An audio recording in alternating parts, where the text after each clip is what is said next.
For me, as a Kāne, I learned a lot about Hawaiian culture through hula, a lot that I think I wouldn't know otherwise. Although they're not too common these days, one of the first things that a male hula dancer learns is that the male presence in hula was vital to ancient Hawaiian society. Hula was primarily dominated by the males.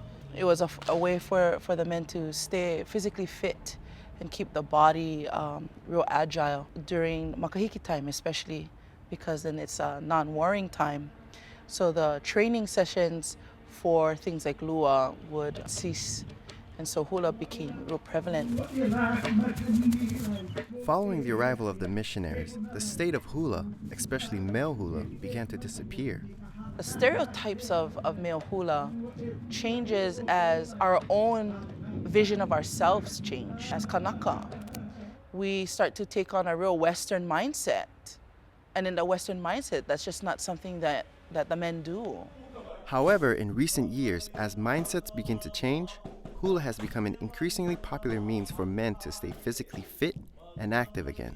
In the past, I was always involved in athletics, and I've come to a point in my life where I was no longer involved in athletics. So there was a void in my life. I was always looking to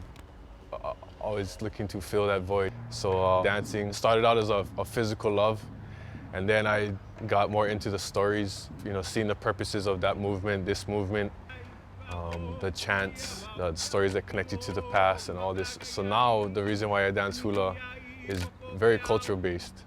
This equilibrium of mind and body is nothing new or unique to Hawaiians. Many cultures understand this importance of balance. So like in lua, a lot of lua is taken from the word elua. It's kind of like the yin and the yang in Asian cultures. So you have your strong masculine side, and then you also have your softer side. A lot of guys are like thinking, you have to be a certain way in order to be a man. And in my eyes, in order to be a Kāne, you have to have a strong balance on both sides. You can have a strong masculinity, but at the same time, you have to acknowledge your softer side. Through this acknowledgement, many men are learning more than just hula moves and culture. They are rediscovering themselves as Kanaka. Hawaiian men are becoming more empowered to be proud of who they are. Here is a group of people who are taking on the stereotypes head on and saying, no, we're not going to be the stereotype. We want to change that. We want to change that for all of us, for the well-being of the lahui and for the well-being of our children.